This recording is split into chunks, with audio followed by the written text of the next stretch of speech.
Chapter 1. A Job for Ann Darrow. Mr. Denham, I have a question about this love story, Ann said. It's not a love story, Jack said, a little too quickly. When the Lyric Theatre closed its doors for the last time, Ann Darrow had no work and no money. In New York City in 1933, a lot of people were hungry. Ann was hungry too. She was an actor, and she had to find a new job quickly. Carl Denham had work, but his bosses weren't happy with him. They gave him money and he made movies, but when they didn't like a movie, they stopped the money. With his helper, Preston, Carl showed them the beginning of his new movie and waited. They didn't like it. "Where are Bruce Baxter and Maureen McKenzie?" they asked. "Everybody loves them." Maureen wasn't ready, Carl told them angrily. "But I'm changing the story. The actors are coming with me on the ship now." "What ship?" the bankers asked. "We're not paying for a ship." But Carl and Preston were out the door. "Get the actors and workers on the ship. We're sailing tonight," Carl said. He had an old map of a strange island, and now he wanted to make a very different kind of movie. And he didn't want to wait another day. A taxi stopped for the two men, and they quickly jumped in. "Carl, Maureen isn't coming. She doesn't want to be in this movie," Preston said. "Maureen isn't coming," Carl shouted. "Now I have to find another beautiful woman, and the ship sails in 3 hours." Preston started to ask, "Where's the ship going?" But the taxi stopped, and Carl jumped out. A fruit seller in the street in front of Carl turned his head away from his fruit for a minute, and a beautiful young woman quickly took some. But the fruit seller's hand was on her arm before she could run. "Excuse me," Carl said to the young woman. "I think this fell out of your hand." He gave her money for the fruit. Then he looked at her and smiled. "You're hungry," he said. "Let's go to a restaurant." In the restaurant, Ann told Carl about her life in the theater, and Carl told her about his movie. "The two young people fall in love on the ship," he said, "and then, in the middle of the ocean, they see something." "What?" Ann asked. Now she was interested. "I don't know," he said slowly. "Jack Driscoll's the writer, and he's working on it now." "Jack Driscoll?" Ann's eyes shone. "He's a wonderful writer. I know his work for the theater, and I love it. I'd like to be in his movie." When their conversation ended, Carl gave her Maureen McKenzie's job on his new movie. Later that evening, on the ship, Ann looked out at the lights of New York City and said goodbye to her home. Jack Driscoll found a table and chair for his dark, dirty room and started to work on the new story. He was on the ship only because Carl was his friend. He didn't want to be there, but you couldn't say no to Carl. Jack's room was the worst because it usually had animals in it. The ship's boss, Engelhorn, and his sailors caught wild animals and sold them for a lot of money. They used chloroform because they didn't want to kill the animals. So there were a lot of bottles of chloroform in Jack's room. Jack wasn't happy about Maureen. Who was this Ann Darrow? Bruce Baxter, the famous movie actor, was unhappy about Ann, too. He only worked with the best actors. But Carl wasn't interested. He had bigger problems. He had to finish this movie and make a lot of money. In Jack's room, Carl and Jack discussed the story.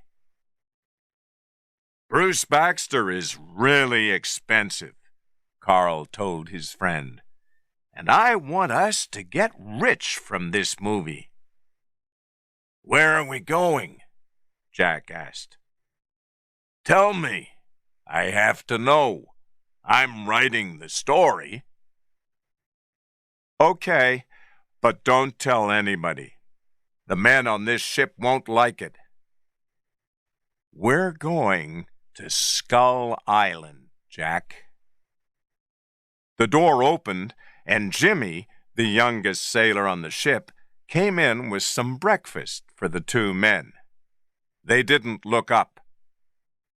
"Skull Island," Jack said quietly. Then he saw Jimmy and stopped talking. Jimmy's face didn't change. He put down the food and left. The sky was blue and the sun shone every day of the trip. Ben Hayes, Engelhorn's smartest and best sailor, thought, "This trip is starting very well, but I don't like it. Something is going to happen." He looked at his map. Suddenly and angrily, he threw it down. "This isn't the right way," he thought. Quickly, he went to Engelhorn. Engelhorn listened to Hayes. Then he said, "We're going a different way this time." "But it's dangerous this way," Hayes said angrily. "It's famous for bad weather. You know that." "Life on a ship is dangerous," Engelhorn answered. "How much did Denham pay you?" Hayes asked angrily. "Where are we really going?" Later that day, Bruce and Ann were in front of the camera. Carl was behind it with Herb, his cameraman, next to him. Jack watched Ann, and he liked her work. Bruce was a very good actor, too, but he knew it. "Mr. Denham, I have a question about this love story," Ann said. "It's not a love story," Jack said, a little too quickly. Ann didn't look at him. He was the writer, but she spoke to her boss. She knew him better than Jack Driscoll. She could talk to Carl more easily. "The man's interested in her, but he doesn't want her on the ship with him. Why not?" she asked Carl. "He likes her, but he doesn't want to show it," Carl answered. She turned to Jack. "Is that right, Mr. Driscoll?" she asked. "No." "Okay, yes," Jack said. "He is interested. She's very beautiful and he looked for the right words, but couldn't find them. Yes, she's beautiful, but she's more than that. Oh, but maybe I read it wrong, Anne said.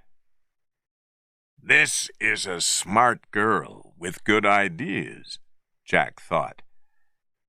No, he answered quietly. I think you're right. I wrote it wrong. He thought, Anne is beautiful too. Women were often a problem for Jack. He couldn't find the right words when he was with them. They didn't understand him because he didn't say much. Anne wanted to like him, but he was difficult. Carl shouted, Preston, I want the other camera from my room. Go and get it. Preston ran to Carl's room and looked inside a very large box. He couldn't find the camera, but he found an old map of an island with some writing on the back. He tried to read the words. Suddenly, he understood. His mouth and eyes opened wide. The door opened, and Preston quickly put the map under his shirt. Carl walked in. Can't you find it? Look, here it is, he said. He took the camera off the shelf over his bed and left. Preston stood and thought, What's happening? Is Carl taking us to this island? He thought. After that morning in Jack's room, Jimmy had to tell somebody about Skull Island. He went to Hayes because he was almost a father to Jimmy. 2 days later, Hayes saw Carl with a map on the table in the dining room, so he went in. Jimmy and Preston didn't look up from their breakfast. Hayes spoke to the cook. Lumpy, do you think we're on our way to Sumatra? He asked. Of course not. We turned southwest, Lumpy answered. Listen, men. I'm not looking for problems, Carl said. No, but you're looking for something, Jimmy said quietly. Yes, that's right, Jimmy, Carl said. He had to tell them now. Skull Island. We're going to find it and film it. Then we'll show it to the world. Lumpy said, In 1926, Mr. Hayes and I met a man on an island out in the ocean. He almost died on Skull Island. He talked about a great wall 100 meters high. Why did people build the wall? Asked Carl. Kong is the answer, said Hayes. That's a crazy old story, said Carl. There was never really a giant on the island. That man talked about a giant, angry gorilla, Lumpy said. And the next day, we found that man dead, with his knife in him. Preston's face went white. Jimmy's face was white too. You only see giant gorillas in movies, Carl said. Take your camera and your men to that island, said Hayes, and you'll never come back. Jack couldn't stop thinking about Anne, and he wanted to give her something. So he started work on another movie, and he wrote it for her. When he finished the first 20 pages, he said, "I would like you to read it." After she read it, Anne said, "I like it." She laughed. "It's very funny." "It's for you," Jack said suddenly. "Why?" Anne asked. She waited for his answer. Jack took her in his arms. She didn't push him away. Preston couldn't sleep at night because he was afraid. One morning, he walked across the dining room to Carl and spoke quietly. "Carl, we have to talk," Preston said. "Now." Carl looked up. "What about?" he asked. "The island, Carl," Preston said angrily. "You have something, and it's mine," Carl said angrily to Preston. Preston pulled out Carl's map. 12 men died, Carl, he said, "on this island. It's very dangerous, and you're looking for it." "A crazy man made that map," said Carl. "Think about Jack, Anne, and Herb. They're your friends." "Yes, and I pay them," Carl said angrily. "You have to tell them," Preston said. "Do I?" said Carl. "They'll leave. They'll be afraid." "Afraid? I'm afraid," said Preston. Anne heard their conversation, but she didn't understand. Something was wrong. She knew that. "Is this trip going to be dangerous?" she thought. "You're a good worker, Preston, and one day you'll make good movies," Carl said. "But I have to ask you now, are you afraid, or are you a movie maker?" Preston couldn't take his eyes off Carl's map on the table. He tried to read the small writing, but he couldn't. "I know it's dangerous, but everybody will be safe," Carl said. Suddenly, Preston said, "Look! It says Kong." There was a very small picture of a face on the map. Was it a gorilla's face? Preston's angry eyes turned to his boss.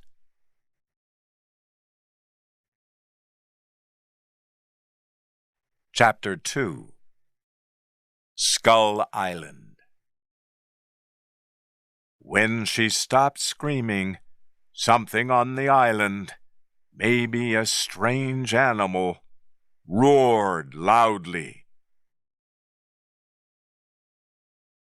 "Stop the ship! This is too dangerous," Hayes said to Engelhorn. "We'll get out of here and find better weather," Engelhorn said. "How much water is under the ship?" he asked his sailors. Every man on the ship wanted an answer to that question.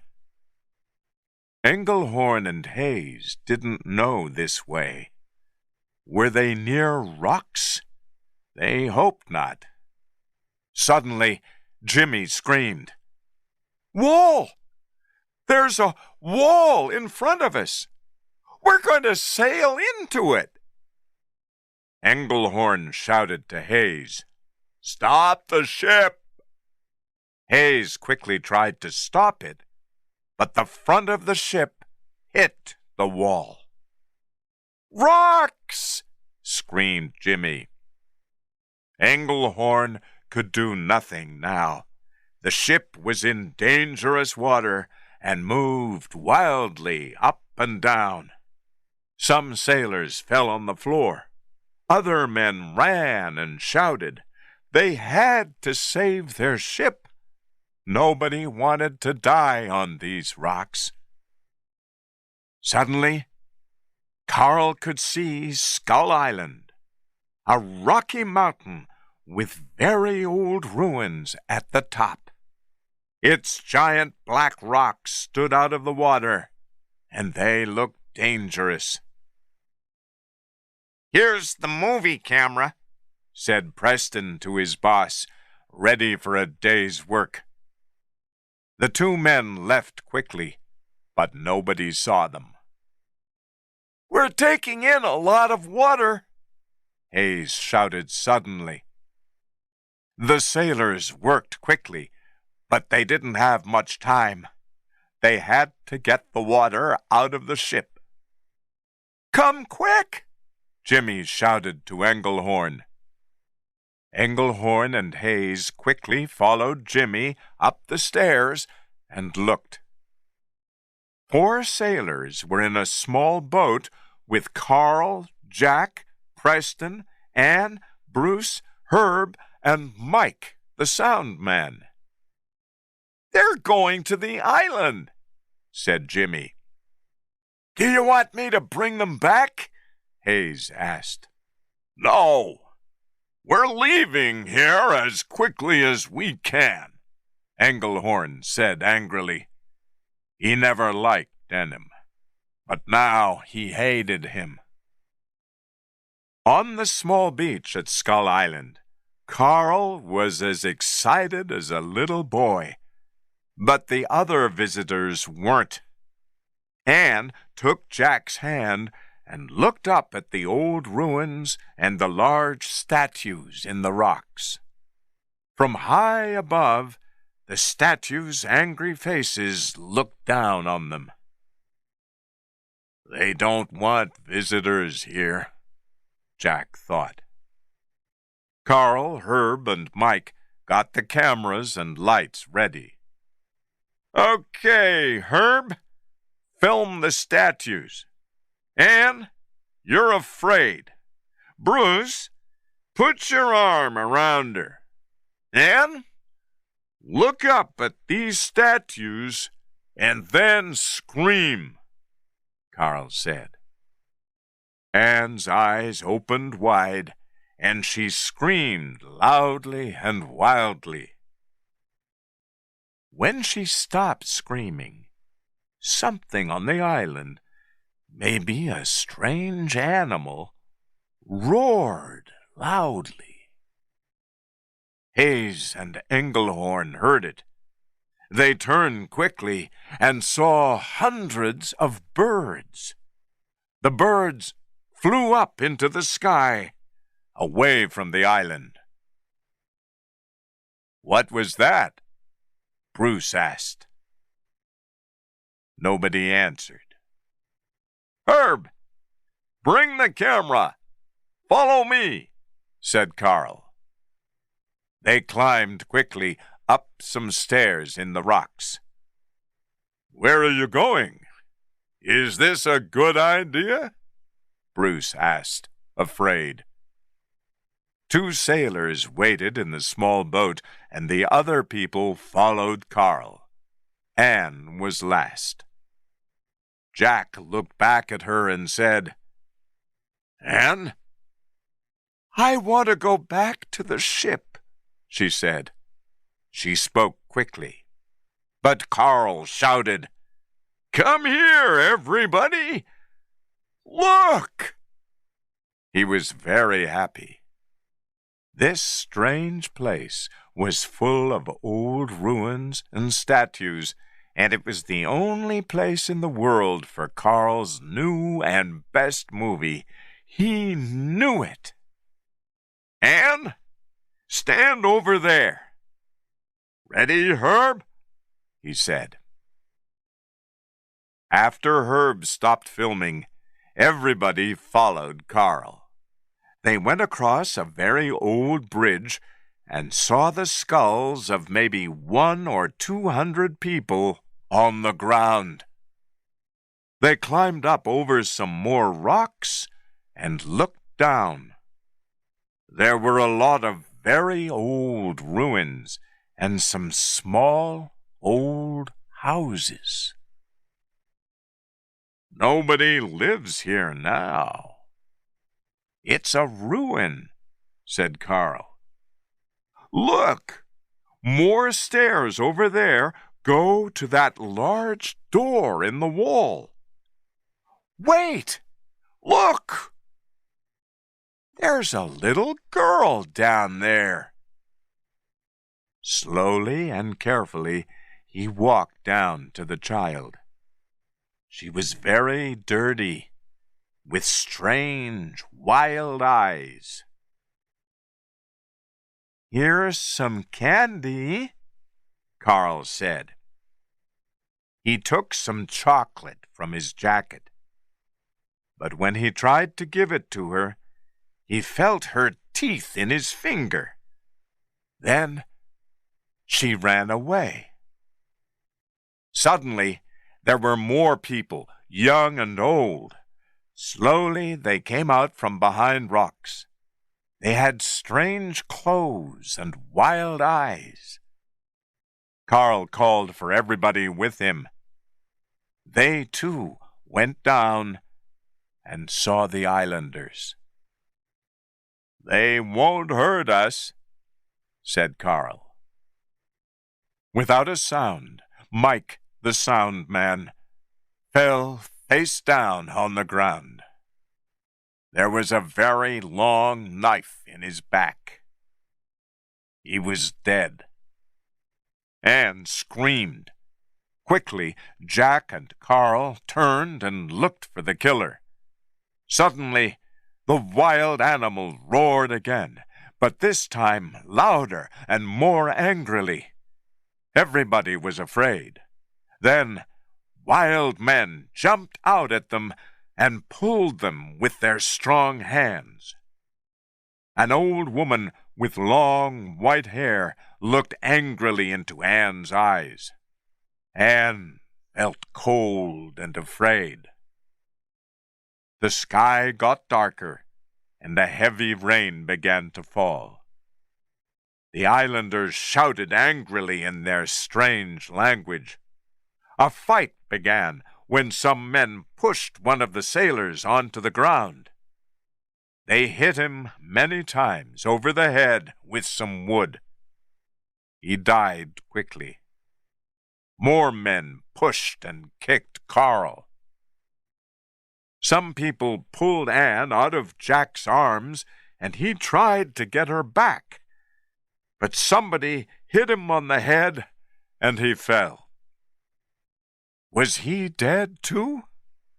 Anne screamed loudly and wildly. Everybody turned, afraid, their eyes on the wall. Suddenly, the sound of a gun changed everything. The islanders ran away, back to their houses. Engelhorn walked over to Carl and pulled him up onto his feet. "Are you ready now?" he asked angrily. "Can we go?"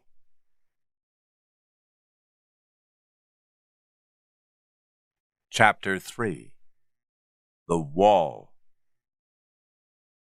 What's happened to Anne? He thought wildly. Did the islanders get on the ship? Do they have her? "The ship is too heavy. Throw tables, boxes, everything into the ocean," Engelhorn shouted. Everybody was back on the ship now, but they couldn't get it off the rocks. Sailors carried things out of Lumpy's kitchen and threw them into the water. Engelhorn saw Lumpy's sad eyes, but he had to save his men and his ship. The water was higher now, so maybe it was possible. But the ship moved wildly up and down. It was a black night. Nobody saw the islander when he jumped from the island's highest rocks. Everybody on the ship was too busy. His feet hit the floor of the ship without a sound, and he moved quickly. In her room, Anne didn't want to think about Skull Island or Mike, now dead. In her head, she could hear the loud roar of that strange animal in the jungle. What was it? She thought. Jack wasn't dead. She was happy about that. He'll be okay, she hoped. Jack woke up in his room. Slowly he remembered Skull Island, Mike, and the wild islanders. Then he remembered Anne. When she screamed, something in the jungle roared back. What was it? Anne! He had to find her. He got up slowly and tried to walk. His head hurt really badly, and the ship moved quickly up and down, right and left. But he had to find Anne. When he got to her room, the door was wide open. A lot of her things were on the floor, but there was no Anne. Jack felt sick. What's happened to Anne? He thought wildly. Did the islanders get on the ship? Do they have her? Herb and Preston sat in Carl's room, but Carl couldn't sit quietly. We got away. We have to be happy about that, Carl said. But Mike didn't get away, Preston said sadly. Mike worked hard for me, and he loved his job. I'm going to finish this movie for Mike. We'll give the money to his family. Yes, good. We'll do that, Herb said. 2 sailors came to Carl's door. We have to throw your bed, table, and more heavy things into the ocean. Everything goes, they said. Take it away, boys, said Carl. The men carried a lot of things out of Carl's room. We got some great film there, Herb said. We filmed Skull Island, Carl answered with a smile. It was dangerous, but now we can finish filming Anne and Bruce in a safe place. He looked around his room. Something isn't right, he thought. Where's my camera? He shouted. Then he jumped up and ran out. One of the sailors started to throw Carl's camera into the ocean. Carl shouted, No! Not that! Stop! He jumped and quickly took the camera from the sailor's hands. Throw that camera in the water, Engelhorn shouted at Carl. No more filming. Men are dead because you want to make a movie. Don't come near me or my camera, Carl shouted angrily. Engelhorn hit Carl in the face, and he fell. The camera flew across the floor. Suddenly, the ocean pushed the front of the ship up high, and Engelhorn fell. Carl jumped up and saved his camera. There was a long, loud noise from the bottom of the ship, and then away from the rocks. They were free. Jack ran down some stairs. At the bottom, he found a dead man on the floor, but he couldn't stop. He had to find Anne before it was too late. He looked around wildly. Which way did they go? At the same time, Hayes carefully turned the ship around and sailed out into the ocean. The men shouted happily. Now they could go home. We're free now, Engelhorn thought. You did that very well, he said to Hayes. Then he turned and saw Jack. Stop! Jack shouted. We have to turn back. It's Anne. She's not on the ship. Engelhorn's eyes turned to the island. Those people have other plans for us, he said. A lot of water went into Anne's mouth and hurt her eyes. The man had one arm around her and a rope in his other hand. Other men stood on the island with the other end of the rope and pulled them out of the water. They had her now. Anne was very weak, and she couldn't scream. Hayes looked at the men's faces. Every sailor on the ship liked Anne and wanted to get her back safely. He looked at Engelhorn. Engelhorn thought carefully for a minute. Then he shouted, Get ready, men! We're going back!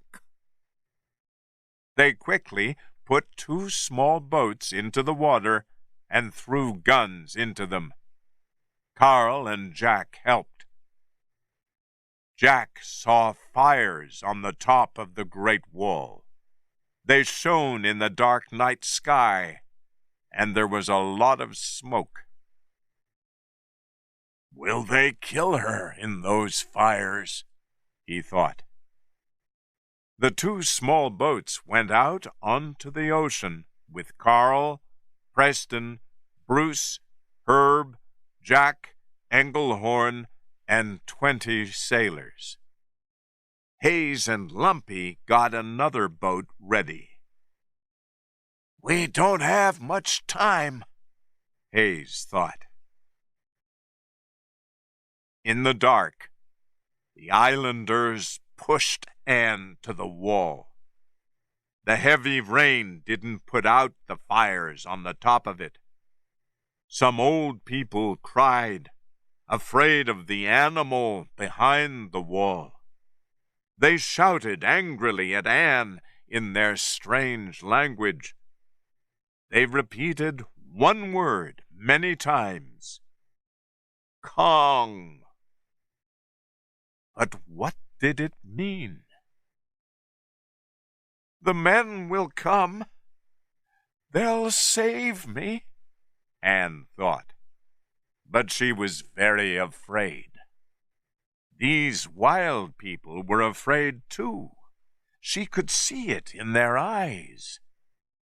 There was something over that wall, and it was very dangerous. They were safe only because the wall was between them and it. An old woman with wild red eyes stood in front of Anne now. She talked fast and crazily. The men pushed Anne to the ground, and the old woman jumped at her. She threw something from a bottle into Anne's face. Anne understood. They're going to give me to that thing over the wall," she thought. "They'll live and I'll die. For them." They took her to the bridge at the top of the wall and put ropes around her arms and legs. Anne tried to get free of the ropes, but she couldn't. Men brought more fire, and for the first time she could see below her. Across a wide ravine at the bottom of the wall, there was a bed of rocks. The dark jungle behind it looked very dangerous. The islanders cried and screamed loudly. Suddenly, the ropes moved, and Anne went down into the ravine. On the bed of rocks, Anne saw fire all around her. She could see faces of statues in the hot light of the fire. Was this their theater? And was she the actor? Then there was smoke all around her, and she couldn't see. She felt very weak, and everything hurt. The islanders stopped shouting. Through the smoke, Anne saw something very big and dark. It jumped quickly through the trees on its heavy feet. Anne's eyes and mouth opened wide, but she couldn't scream. Suddenly, she saw it. A giant gorilla, about 8 meters tall. She couldn't take her eyes off his ugly black face. He was an intelligent animal. She could see that in his eyes. On his face were old cuts from many fights. Suddenly, he roared louder than before. Anne screamed. The islanders up above her on the wall cried and screamed too. Kong put out his large black hand and easily pulled Anne from the ropes. He carried her away into the thick jungle. Then she heard guns. "Too late! You're too late!" she cried. Engelhorn and the sailors shot into the sky, and the islanders ran into the ruins. Some ran to their houses. When Jack was almost to the wall, he heard Anne's screams. Then he heard the loud, angry roar of an animal. "What was that?" Engelhorn asked. Jack couldn't answer. He climbed up the stairs next to the wall. He looked down at Carl. Carl's eye was at a small opening in the wall. When he moved back, his face was white. "What is it?" Jack shouted. "What can you see?" Carl didn't answer. At the top, Jack looked down. He could see the rocks and statues below, and the nearest trees were on fire. "I can't see her," he shouted to the other men. Carl knew. A giant gorilla, something from another world, had Anne. "I would really like to film that giant," he thought. "Is it possible? Yes, I can do it, and I'll be famous. It was a dangerous plan, but he had to do it. Hayes arrived on the island with more sailors and more guns. He walked over to Carl and looked at him angrily. "What did you see, Denham?" Hayes asked. "What kind of animal is it?" "I don't know," he said. "I think it was a kind of gorilla." Jack tried to break open a door at the bottom of the wall. He couldn't do it, so Hayes shot it open with his gun.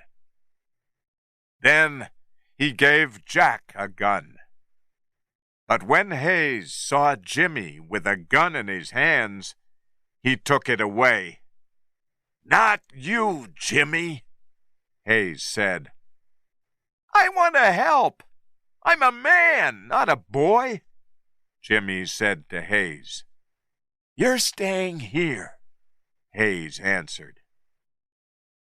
Carl, Herb, and Preston had the cameras and film for this trip into the jungle.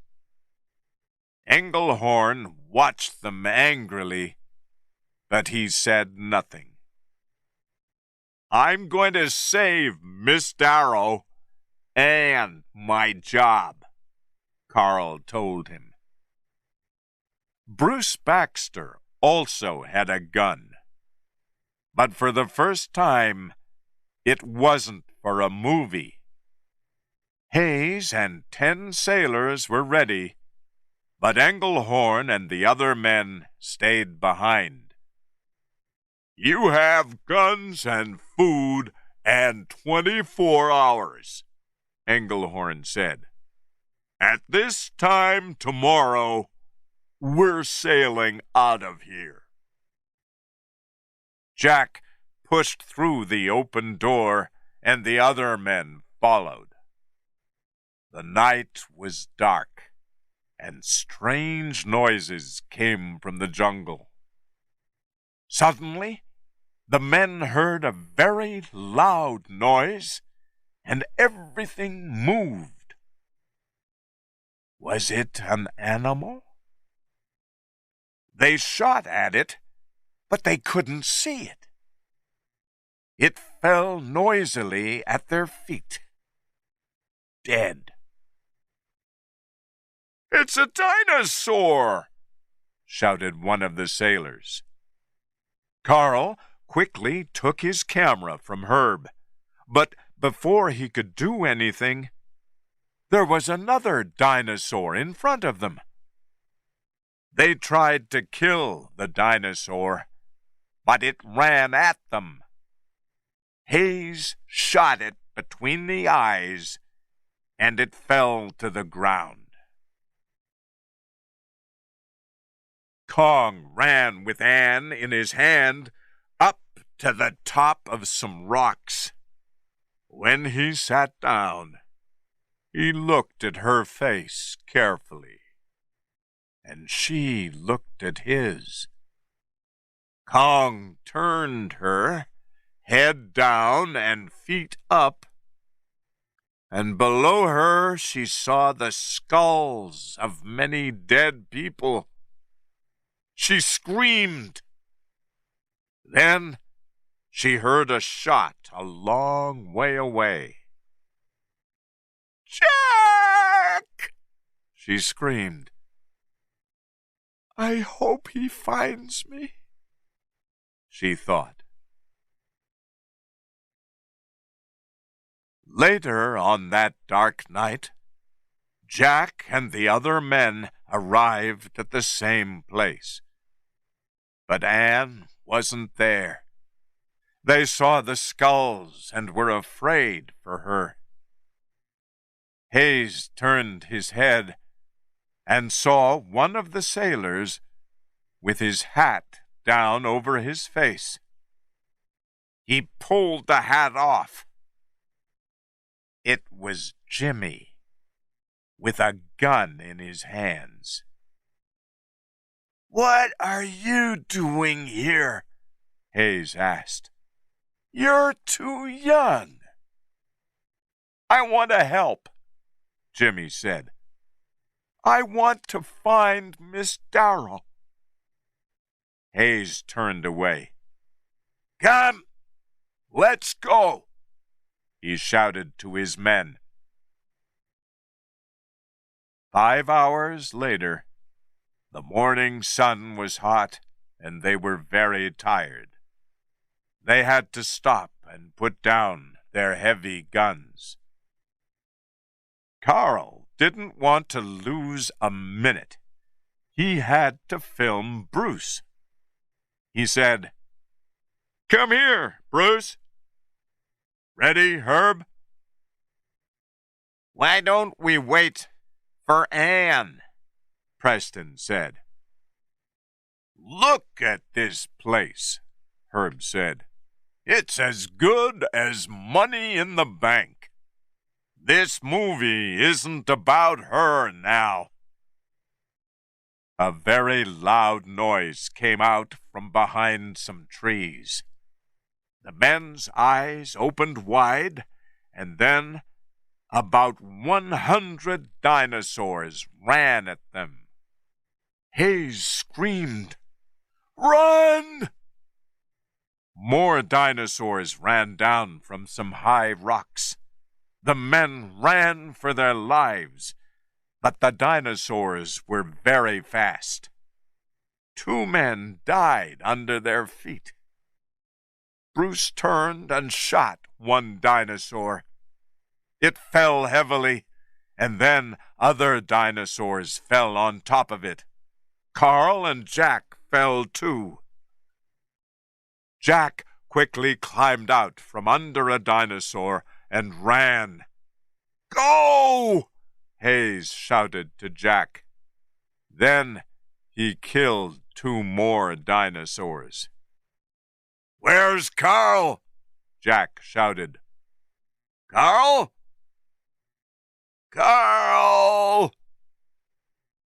Carl climbed out from under a dinosaur with his camera in his arms. The 2 men ran as fast as their legs could go. Hayes killed more dinosaurs, and then he followed them.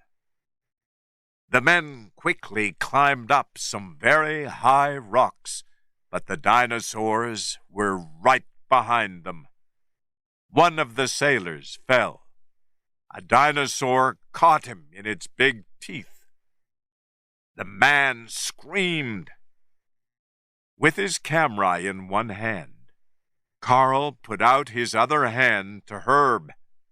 "Herb, quickly!" he shouted. "Take my hand!" Herb put out his hand, but his leg turned suddenly and he fell. 3 or 4 dinosaurs quickly caught him in their teeth and ate him.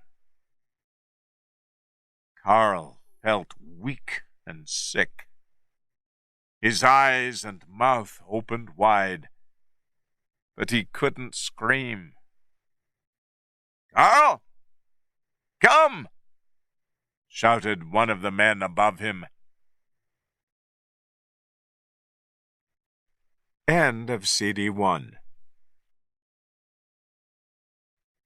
Chapter 4. A Past World. Afraid, Anne looked around. "How many dinosaurs are here? With Kong, I'm safe," she thought. So she followed him. The men followed Hayes to a safe place between some high rocks. There was only Carl, Jack, Preston, Bruce, Hayes, Jimmy, and 5 or 6 sailors now. They stopped for 5 minutes, and Lumpy looked angrily at Carl. Jack was angry at Carl too now, because Carl loved his camera more than his friends. The ground in front of them was very wet and dangerous. "How much rope do we have?" Jack asked Hayes. "Are you crazy, Jack? We can't go across there," Lumpy shouted. One of the sailors said, "She's dead, and we are too." "Let's go back," Bruce said.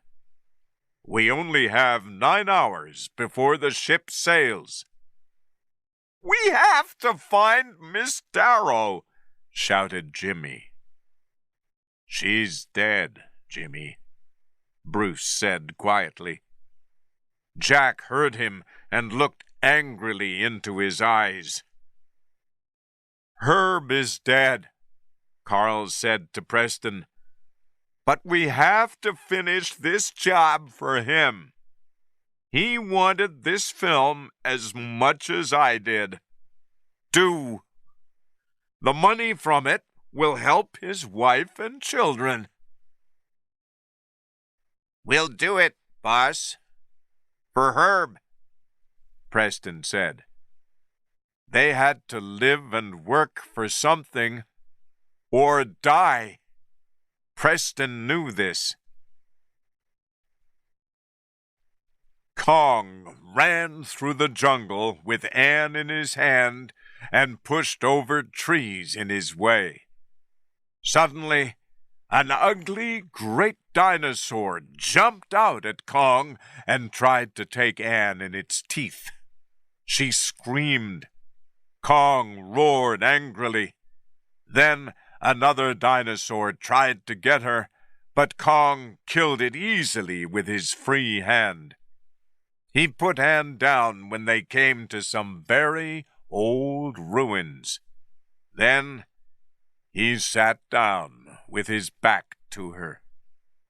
Anne's arms, legs, and head hurt. She looked around and saw some stairs. Quietly, she slowly moved across the ground on her stomach. "Will I get away this time?" she hoped. Suddenly, she jumped up and ran for the stairs. But before she could get away, Kong's hand hit the ground in front of her. He roared angrily. She stopped. She could do nothing. Kong watched her with his dark, sad eyes. Then he turned and walked into the jungle. He climbed over the wall of a ruin. Anne watched him go. She didn't know the way out of the jungle, but she had to try again. "He can't see me now. I'm free. But are the men looking for me? I hope they are," she thought. "We have to get across that wet ground," Hayes said. "We'll use the wood from these trees and build boats." The men worked quickly with trees and ropes, and after a half hour, they were ready. Jack looked around him at the dead trees in the water. "This really is another world," he thought. Jack hated this wild island, but he couldn't leave without Anne. Suddenly, the boats hit something under the water. "What was that?" shouted Lumpy. Something jumped out of the black water and turned their boats over. The men screamed and fell. A giant fish opened its mouth and hungrily took a sailor with its long teeth. The water went red. Jack saw, but he couldn't help. There were vines around his legs, and he couldn't get free. His head went under the water. Then it came up and went under again. He heard a shout from Carl. "Don't lose it, Preston! Don't lose the camera!" Suddenly, Carl shot the fish. Jack got his legs free of the vines and swam with Carl. The other men swam too. But then the giant fish came up out of the water again. With its large teeth, it took another sailor. He screamed for help, but nobody could do anything for him. When they were on dry ground, the men stood quietly. They looked sadly at the red water. Hayes remembered his time in France. 191 days of fighting. The dead men, his friends. This wasn't very different. He turned away from the water and looked around him. "Look at the ground," he said to the men. "That giant walked through here." Suddenly, there was a loud noise, and Hayes quickly turned around. A dead dinosaur was on the ground behind him. Smoke came from Jimmy's gun. "Don't think you're so smart," Hayes said to Jimmy. "You're too young for this." Jimmy felt bad. "I know you don't think much of me," he said angrily to Hayes. Hayes walked away. "He loves you, Jimmy," Lumpy said. "He doesn't want to lose you. Don't be angry." Jimmy wanted to be a man. He wanted Hayes to understand that. But now he understood Hayes better, and he felt happier. Anne, now free from Kong, tried to find the way back to the ship. She saw smoke about 6 kilometers away.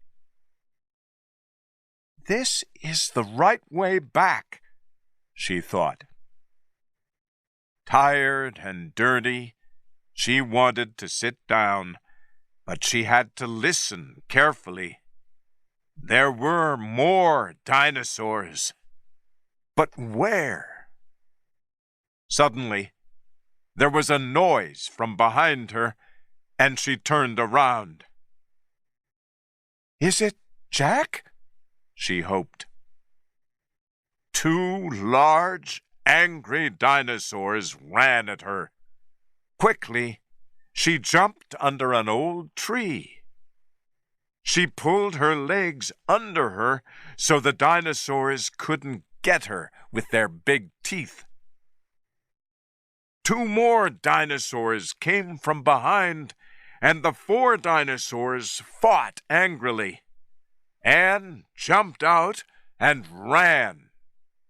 But another, larger dinosaur came after her with a hungry look in its eyes.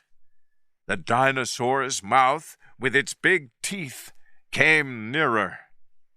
Anne screamed.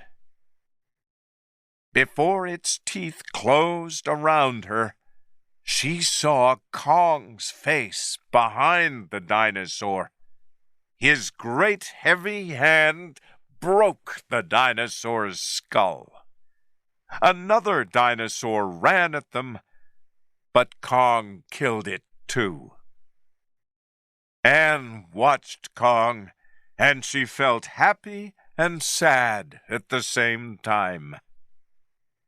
"He saved me," she thought. "But will he take me back into the jungle, away from the smoke, away from the ship?" But when he finished, Kong didn't pick Anne up. He turned and walked away.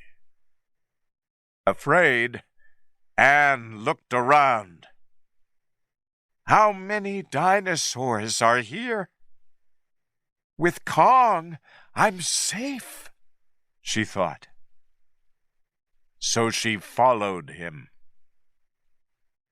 He stopped and turned. He looked at Anne's face. Then he walked away again, but more slowly. Anne followed him, but suddenly the sound of guns stopped her. Angrily, Kong turned to the sound. He picked Anne up in his large hand and put her on the top of a very high rock. She couldn't get down and run away. Then Kong turned around and ran through the jungle to the sound of the guns, to the men. Anne couldn't stop him, and she couldn't help her friends. The ground moved under Kong's heavy feet, and she could hear him roar. Now she could only wait for Kong. Please don't kill them, she thought. Chapter 5. Kong Saves Anne. To this beautiful woman, I am an ugly giant. He looked at his hands, and then, with sad eyes, at Anne. The men followed Hayes to a giant ravine, thick with trees and vines. One very long-dead tree went across it at the top. It was their only bridge. "Okay, men, follow me," Hayes said. "Jimmy, stay right behind me." The dead tree was wet and dangerous. "Don't look down," he said. Very carefully, Carl carried his camera across the ravine. Maybe now he'll lose that stupid camera, Hayes hoped. At the other end of their bridge, there were dark ruins and trees with thick, heavy vines. Hayes heard something. He stopped. Somebody or something was there. He could feel its eyes on him. "What is it?" Jimmy asked quietly. "Jimmy, maybe you'll have to turn around and run," said Hayes. "I'm not afraid," answered Jimmy. "I don't want you to die here, Jimmy," said Hayes.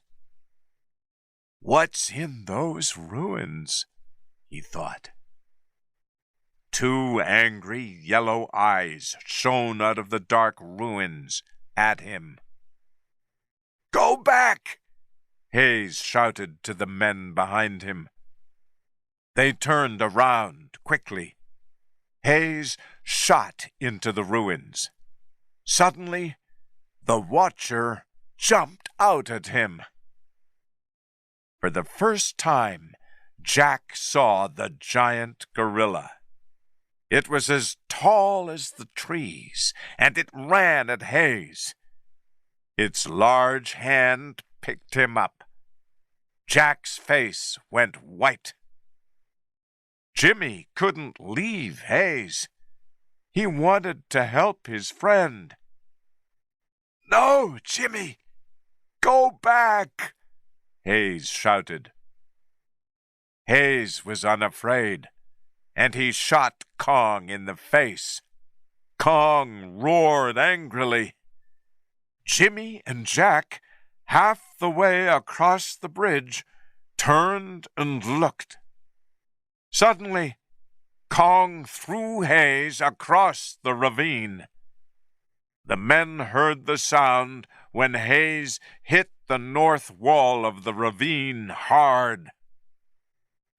There was no question. He was dead. "No!" Jimmy cried. Kong roared. Jimmy's eyes were wet and very angry. He started to go for Kong. He wanted to kill him. Jack pulled Jimmy down onto the tree. Suddenly, Kong hit the tree with his heavy hand, and Jack and Jimmy fell. Quickly, they put out their hands and caught the vines on the tree. The vines stopped their fall, but it was a long way down to the bottom of the ravine. "We can't stay here, but we can't move," Jack thought wildly. Lumpy was almost safely across the bridge. Carl, too, was almost to the other end when he fell onto his stomach. His camera flew out of his hands and into the tree near Lumpy. "Get it, Lumpy!" he shouted. But Lumpy kicked the camera, and it fell into the ravine.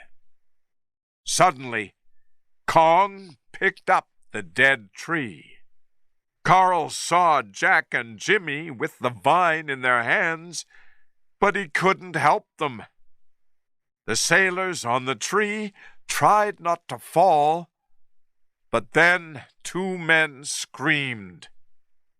When they hit the bottom of the ravine, their skulls broke on the rocks. Then another man screamed and fell. Kong roared angrily and threw the tree into the ravine. Jack, Jimmy, Carl, and Lumpy went down with it. They fell into some thick, wet, brown water. It was strangely cold. The men were hurt, but not badly.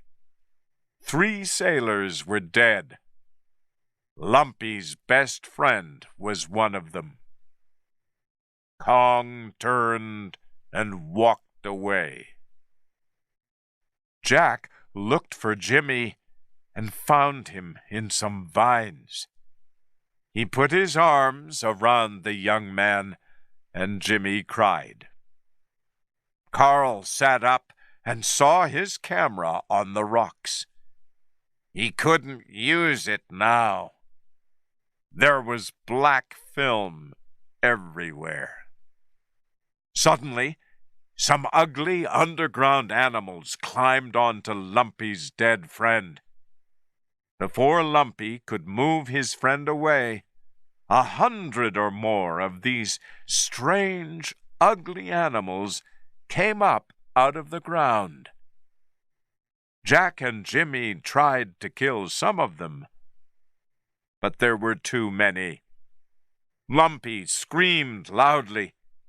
One of the animals had his head in its mouth, and then it ate him.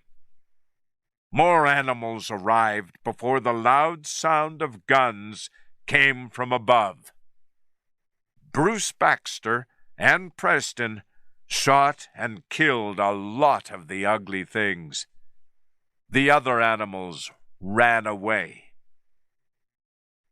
Suddenly, there were more sailors above them with guns, and with them was Engelhorn. Preston shouted, "Take the rope! I'll pull you up!" Jack helped Jimmy up, and then he went for Carl. He put the end of the rope in Carl's hands. Carl didn't look at him. He had a strange smile on his face. Engelhorn pulled on the rope and helped Carl to the top of the ravine. Then he looked around him. "What did you do to my men?" he said angrily to Carl. "Why aren't you dead too?" He saw Jack across the ravine. Jack climbed to the top and walked away through the trees. "Stop, Driscoll! Don't be stupid!" Engelhorn shouted. "I'll see you later," shouted Jack. "She's dead!" Engelhorn shouted to him.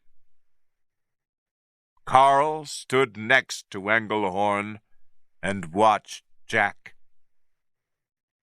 "She's not dead. Jack's going to bring her back to the ship," he said. Engelhorn looked at Carl. Carl had a new plan, but what was it? "That gorilla will be right behind Jack, too," Carl said slowly. "We can win this game." "Are you planning to catch that gorilla and take it home?" Engelhorn asked. He laughed at Carl's stupid idea. "You catch wild animals, and you have a lot of chloroform on the ship.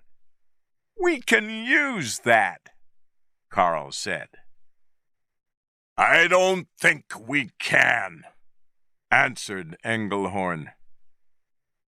"Jack, be careful," Carl shouted to his old friend.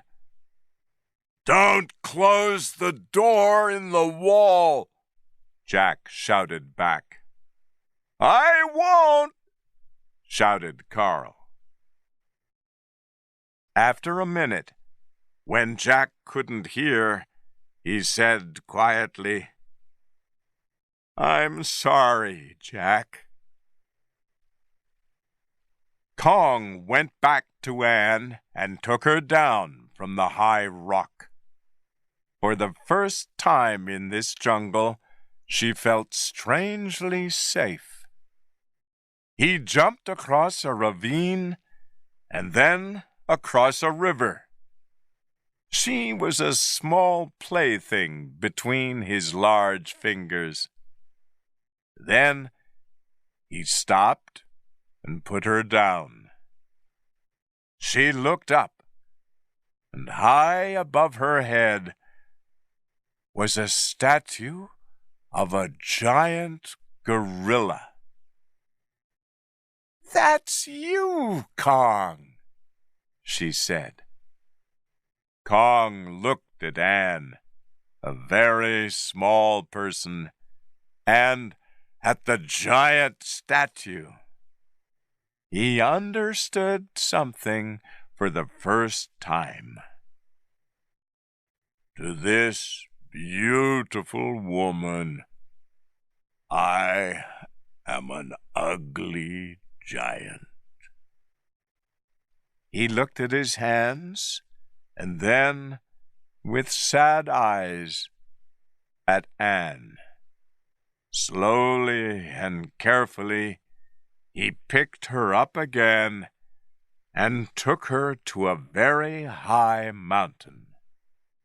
From up there, Anne could see the ship, only about 5 kilometers away. The orange sun slowly went down in the west. When Kong put Anne down, she saw the skull of a giant gorilla on the ground near her. Was this his mother's or his father's skull? Maybe his brother's or his wife's. Ann understood. He had nobody, and she was his only family now. Ann put her hand on Kong's arm, but he didn't look at her. She wanted to make him happy, so she danced for him, but he didn't look. "Look at me," she said. "Look."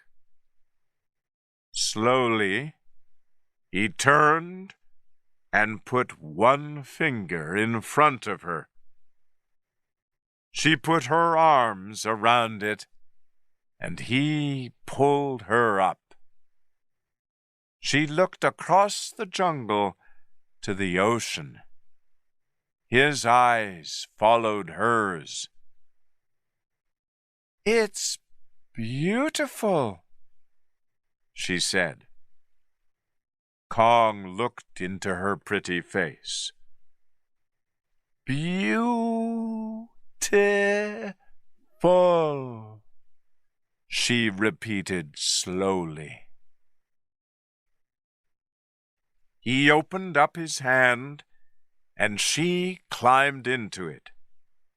With one large finger, he slowly felt her hair. She looked into his eyes, and she wasn't afraid. The light of day slowly changed to the dark of night on this mountain top, and the two of them sat quietly.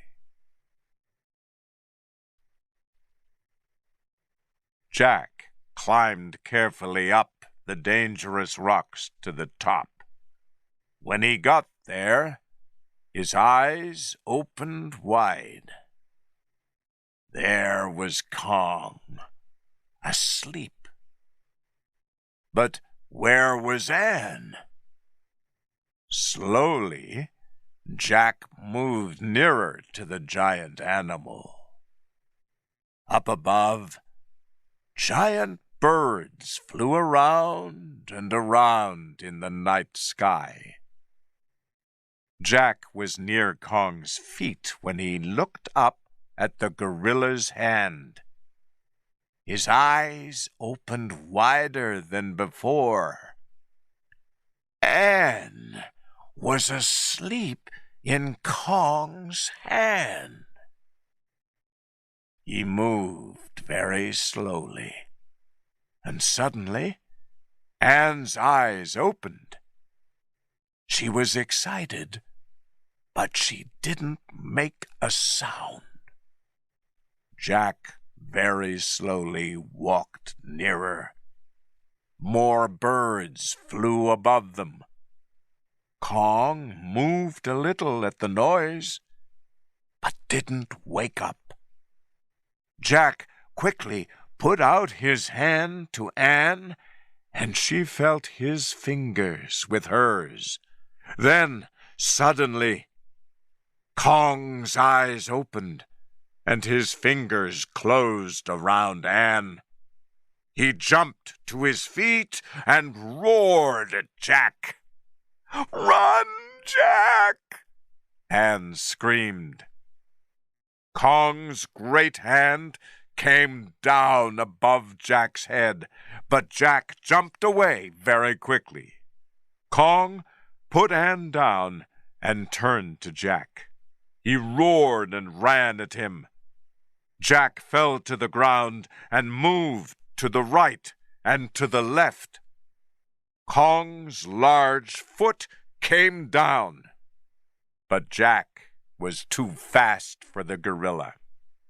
Suddenly, Ann screamed wildly, and Kong turned to her. Jack ran to a safer place behind a tree, but he could see giant birds around Ann's head. The birds tried to take her off of the rock, but she fought back. Kong ran and roared angrily at the birds. He picked Ann up and fought the birds with his free hand. But now there were too many of them, and he had to put her down. The birds fought hard and were very strong. There were cuts on Kong's large arms, but he didn't stop. He had to save Ann. Jack quickly ran and took Ann's hand. There was only one way out of there. It was almost 2,000 meters to the bottom of the mountain, but they had to try. Ann put her arms around Jack, and he caught a thick vine in his hands. With Ann on his back, he jumped. Hand over hand, he climbed down the vine. Kong roared from above. Jack looked up and saw the gorilla with 2 giant birds on his back. Kong quickly pulled them off and killed them. The other birds flew away.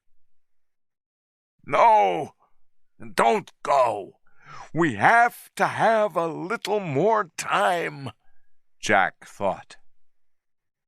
Jack and Ann were only 100 meters down the vine when Kong began to pull them up. A giant bird came back and flew around them. Jack took one hand off the vine and caught the bird's foot. Then Jack quickly took his other hand off the vine and took the bird's foot. But he and Ann were too heavy, so the bird started to fall. Jack looked down, and below them he saw a fast river. His hands left the bird's feet, and they fell. Ann screamed. Above them, Kong roared. The river carried Jack and Ann away very quickly, but after a minute or two, they came to a quieter, slower place in the river. They swam out and fell on the ground. They were very weak, but they weren't dead. "Jack?" Ann said. "Here I am," he answered. "Did he follow us?" "He will." Ann turned her head and looked at Jack. She was wet, dirty, and very afraid. But he saw a different Ann. "She is really beautiful," he thought. And suddenly he felt better. "Thank you," said Ann. "For what?" he asked her. "You saved me. Only you," she answered. He wanted to say something, but he couldn't find the right words. He put out his hand and felt her face. She put her hand out to him. Then he moved away from her. Ann didn't understand, so she pulled away too. Before Jack could say anything, Kong roared above them. They quickly jumped up and looked up at the mountain top. Kong's heavy feet came nearer, so they ran for their lives. Ann felt very bad about Kong now. "I'm his only family, and he saved me," she thought.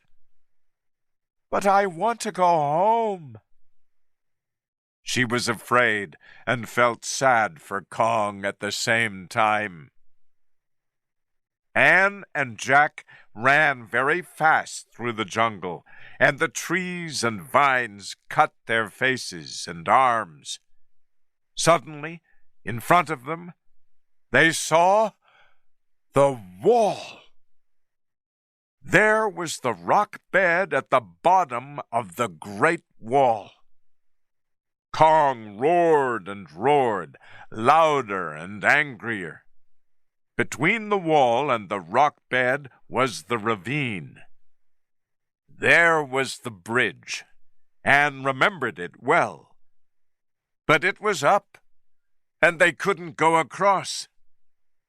"Put down the bridge!" Jack screamed. "Help us, please!" Anne cried. She turned. Kong broke down the last trees between them and him. Anne looked up at the wall and said, "They left. They're not here."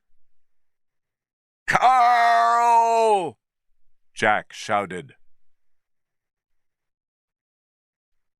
The morning sky was a beautiful color.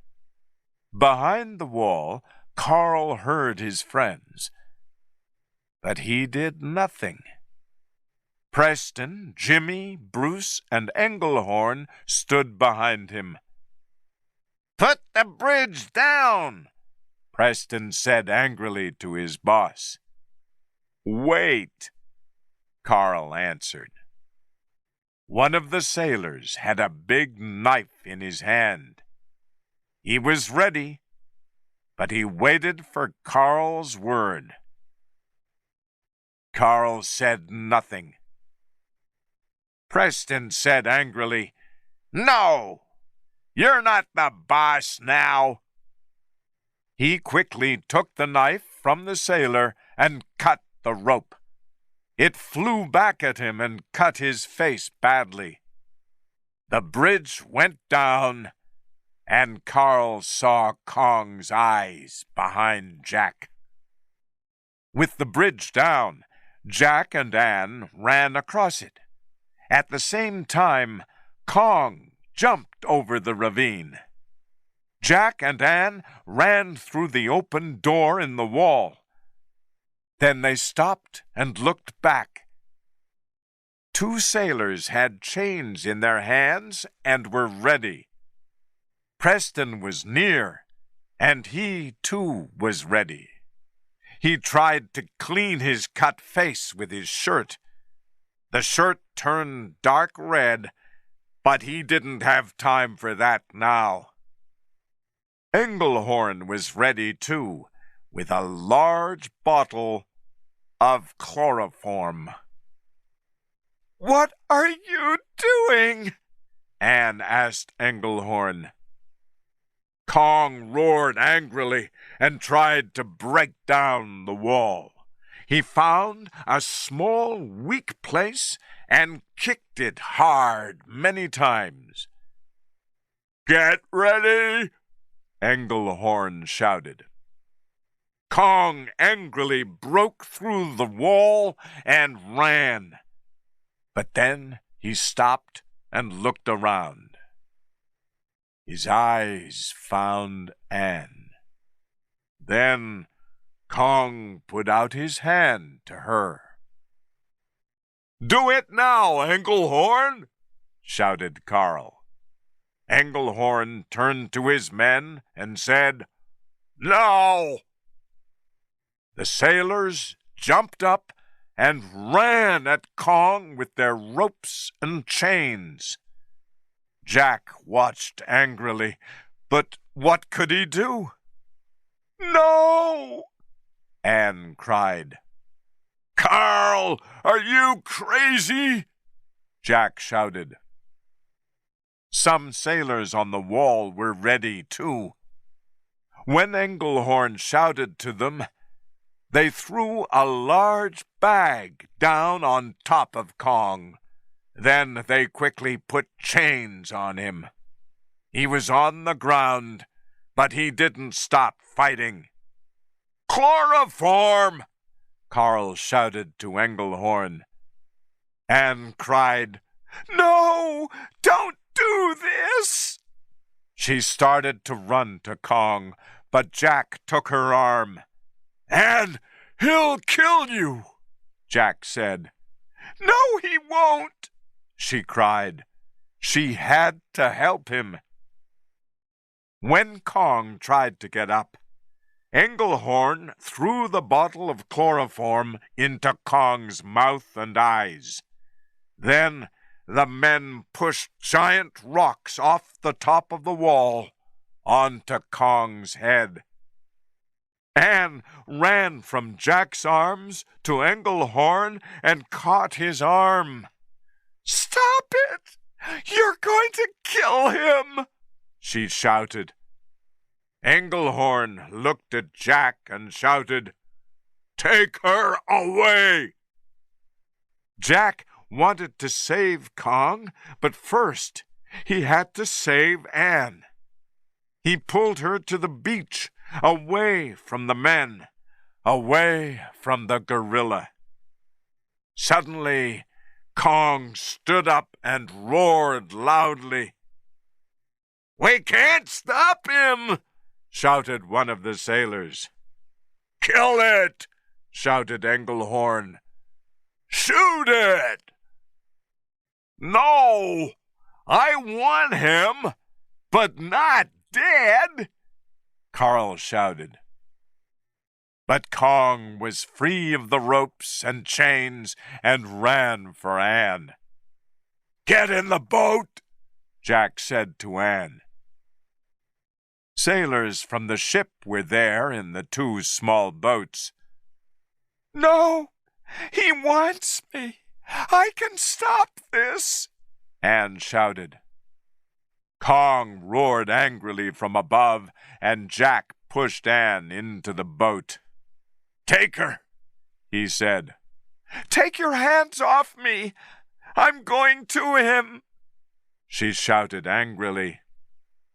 Engelhorn jumped into the little boat with Anne and Bruce. "Let's get away from here now," he shouted. Jack and Jimmy got into a second boat with Carl and Preston. Jimmy wanted to shoot Kong, but Carl stopped him. Anne watched Carl's hands when he opened another bottle of chloroform. She felt very sad and angry, but she couldn't do anything. Jimmy shot Kong in the leg. Now Kong was angrier and more dangerous.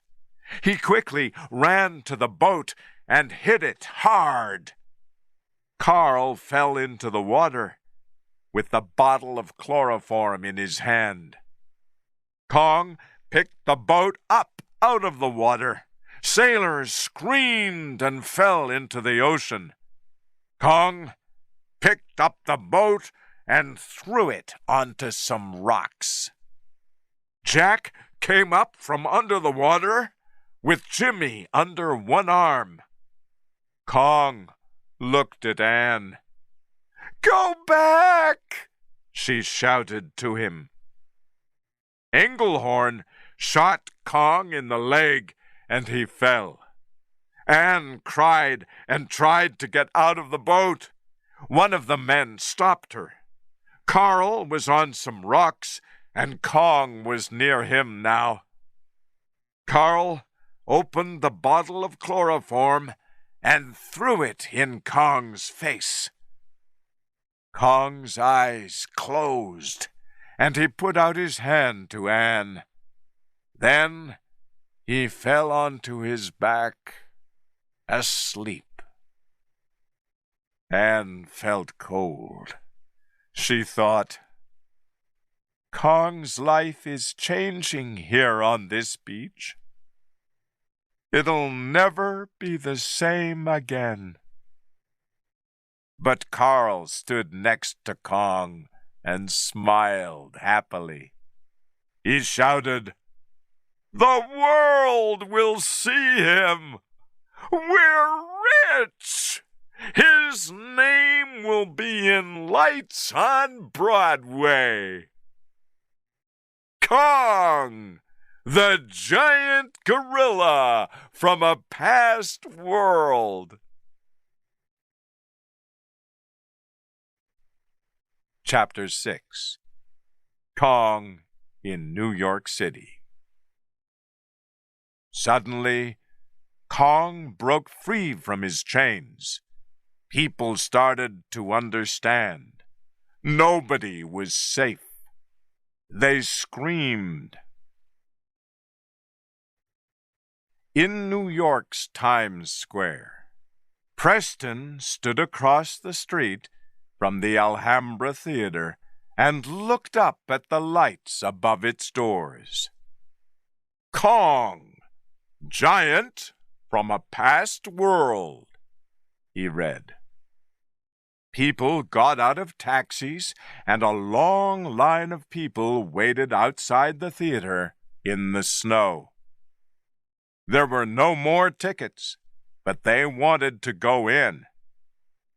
Preston felt unhappy about Carl's money-making plan for Kong, and he didn't really want to see it.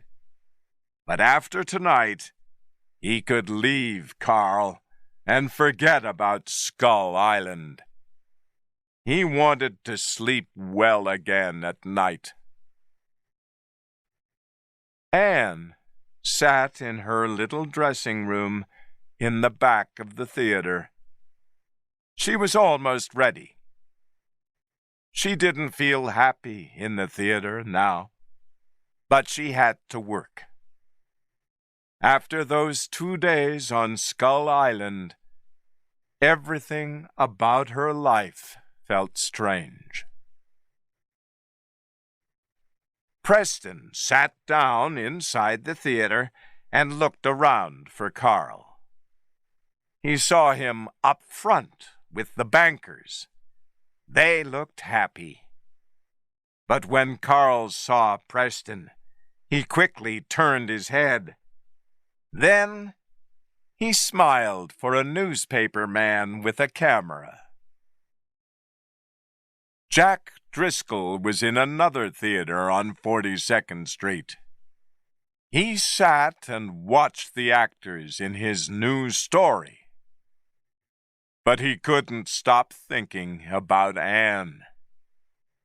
Kong was in the Alhambra Theater that same night. He knew that.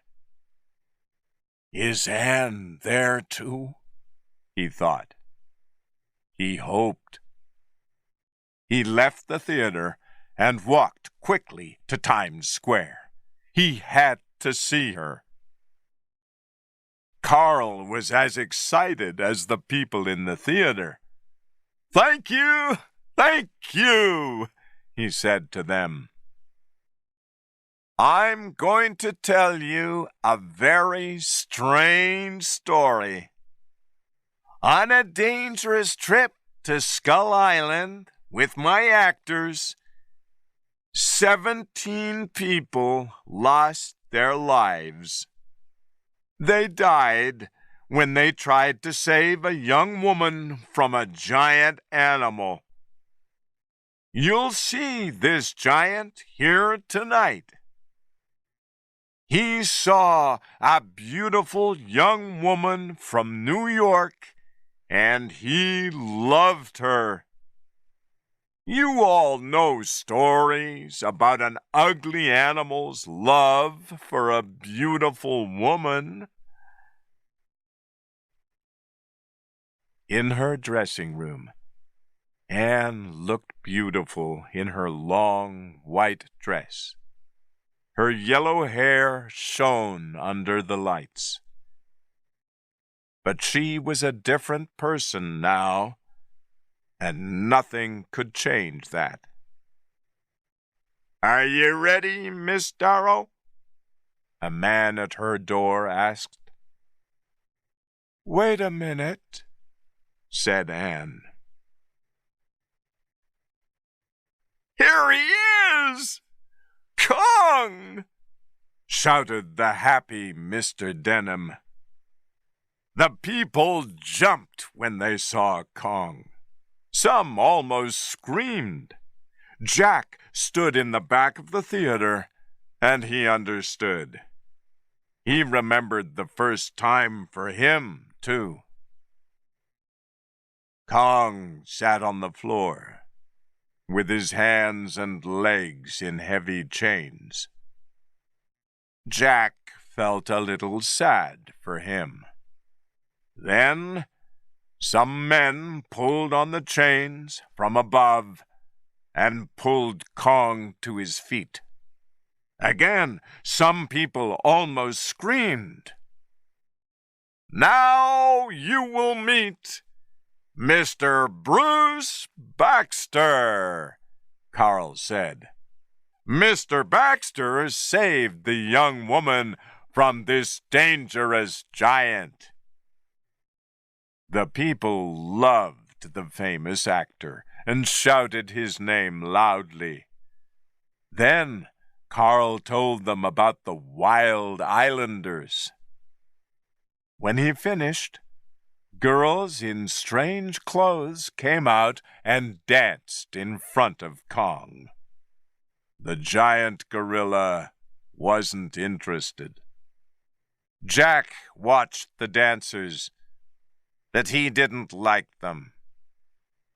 A man next to him said, "We learned something about Carl on that trip.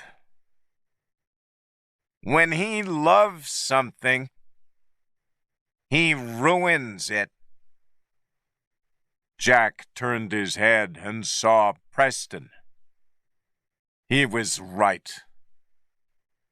"Now you can meet our beautiful young woman," Carl shouted happily. "Miss Ann Darrow." Jack felt sick. "How can she do this?" he thought. He remembered the trip back to New York when she didn't speak to anybody. A woman in a long white dress came out and stood on a bed of rocks in front of Kong. The gorilla looked carefully at her. "This is strange," Jack thought. "Doesn't he remember Anne?" Then Kong's eyes opened wide and shone angrily at this strange woman. He roared and roared. Jack understood. "That's not Anne." He turned to Preston and said, "Where is she?" In another theater, Anne danced with other girls in long white dresses. She tried hard on this night not to think about Skull Island, but she couldn't stop thinking about Jack. "He loved me, I know that, but he couldn't tell me. Why? Something wasn't right between us. But what?" Jack asked again, "Where is she?" "I have no idea," answered Preston. "Carl wanted her to do this, but she said no. So he found another girl." Men from the newspapers took a lot of photos of the woman and the gorilla. Kong didn't like the lights from the cameras, and he roared angrily. "Come, Denham!" shouted one of these men.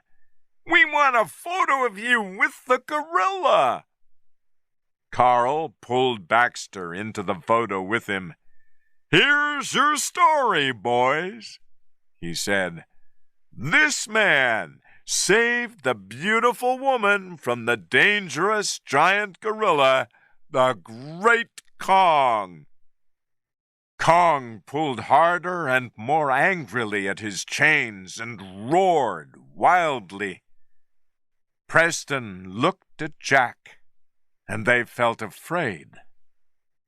"We have to get these people out of here," Jack said. "He's going to break the chains." "You have to leave," Preston said to a man in front of him. "Everybody has to leave," Jack said more loudly. "Do you know that I paid $10 for these tickets?" the man said.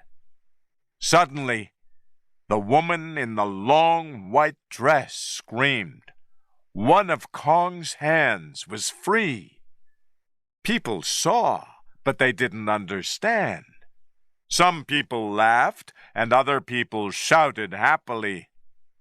"Get out of here, now!" shouted Jack to the people around him. "Go!" Again, Kong roared angrily and very loudly. Jack saw Carl's face, a child's face with wide open eyes, but not afraid. Suddenly, Kong broke free from his chains. People started to understand. Nobody was safe. They screamed. Everybody jumped up and ran for the doors. The woman in white screamed too. Kong picked her up and threw her across the room. Jack wanted to help people, but he felt afraid too. Kong moved through the people and killed many of them with his feet. He stopped when he saw Jack. Jack saw Kong's angry eyes, and he jumped out of his way. Kong tried to find him and killed more people under his feet. Jack ran down some stairs and out the door.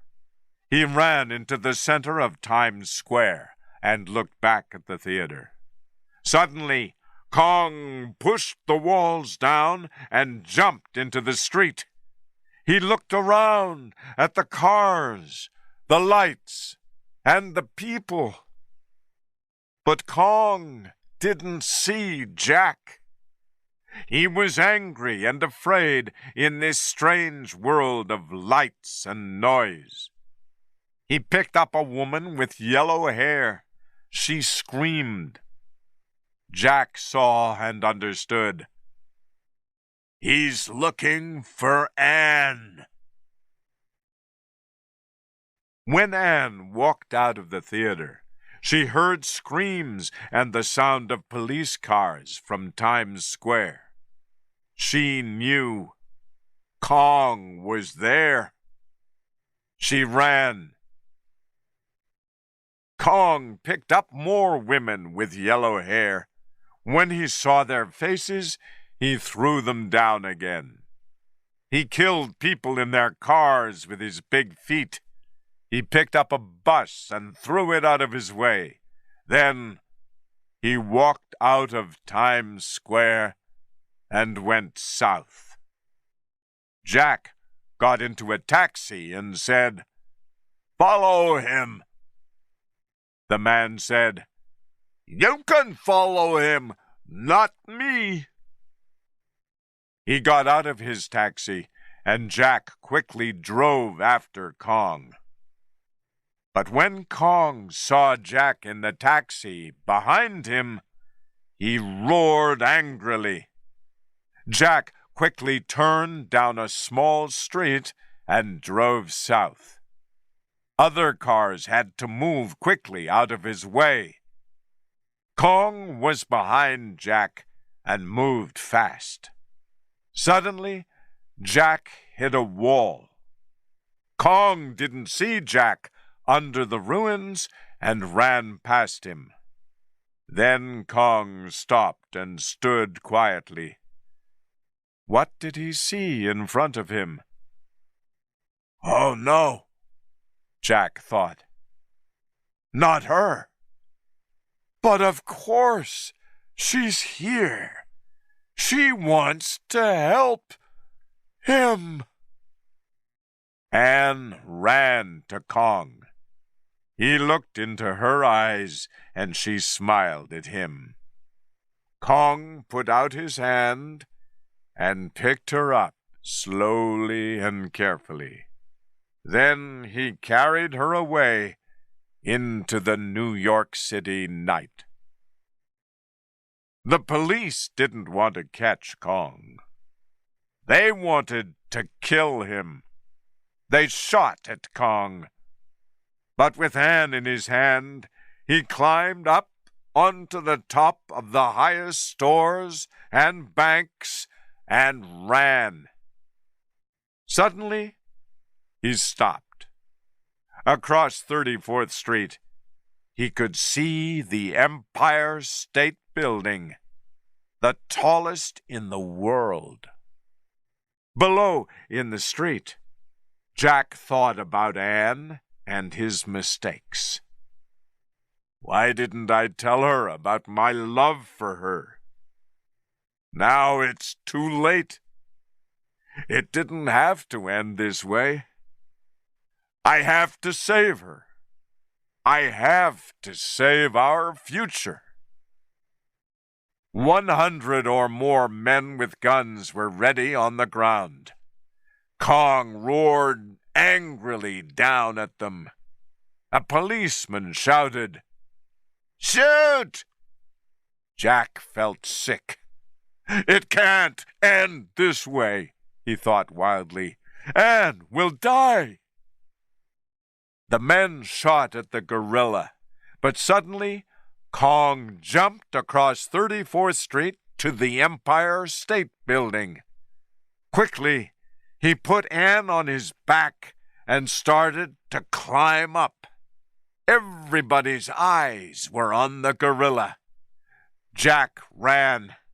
I have to save Anne. I'll get into the Empire State Building through that door there, he thought. Nobody could stop him. Anne looked down hundreds of meters to the ground below and felt afraid. A strong, cold wind pulled at her, but she didn't scream. Kong climbed higher and higher. When he was almost at the top, he carefully put Anne down. Why are we here? Why did Jack have to save me on Skull Island? This is the worst end for everybody, she thought. She looked sadly at Kong. Kong sat down and looked across New York City. Anne thought about the mountain top in the jungle. Does he think we are safe here? Maybe. But this time he's wrong. The sun started to come up, and the sky was a pretty color. Kong looked at Anne, and she understood. Yes, it is beautiful, she said. She looked up and saw 4 airplanes with large guns.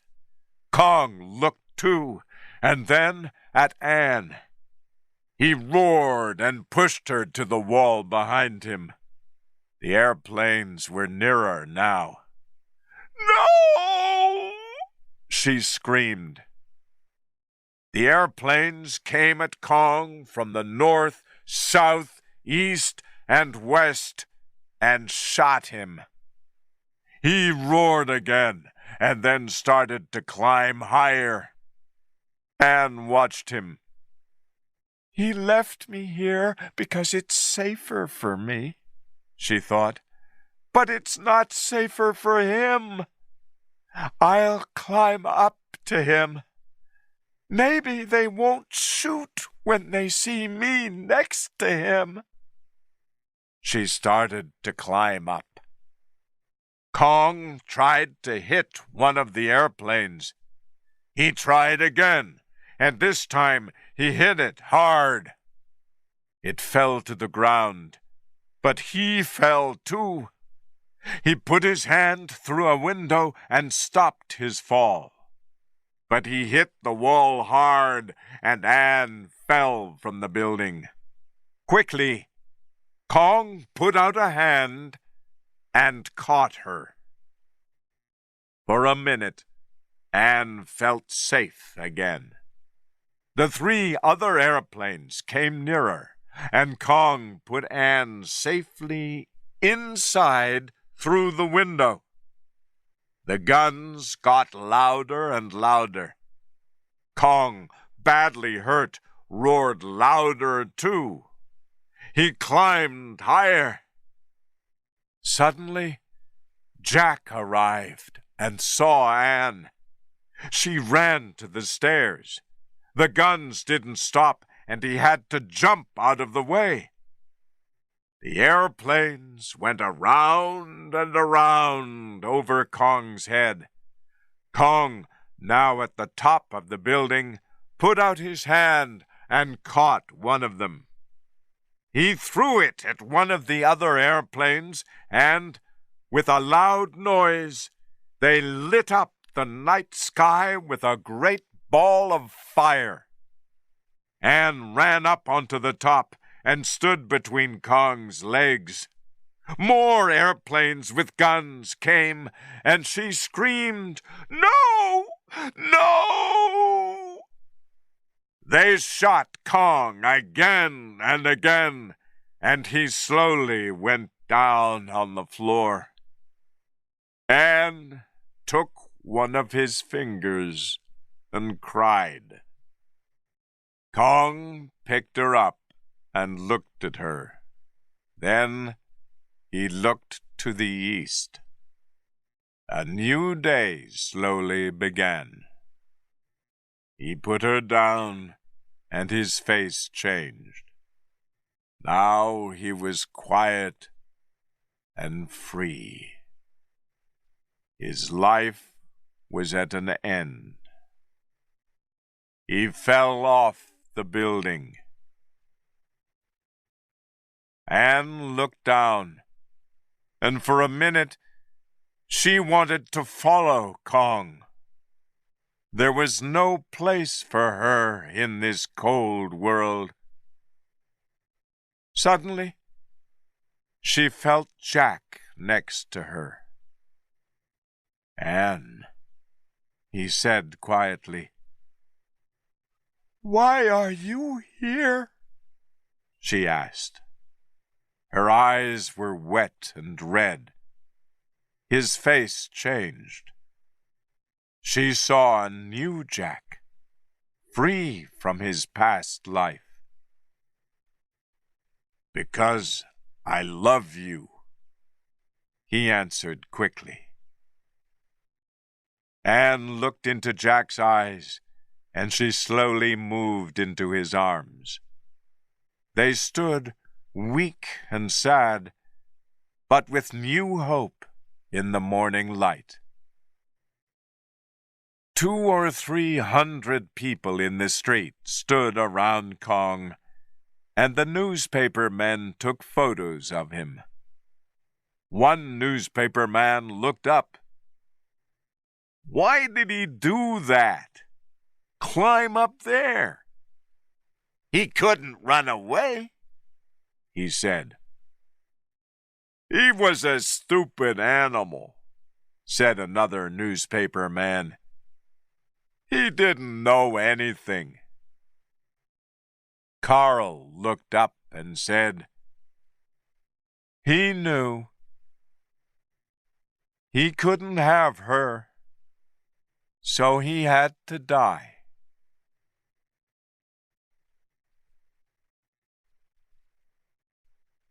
End of CD 2.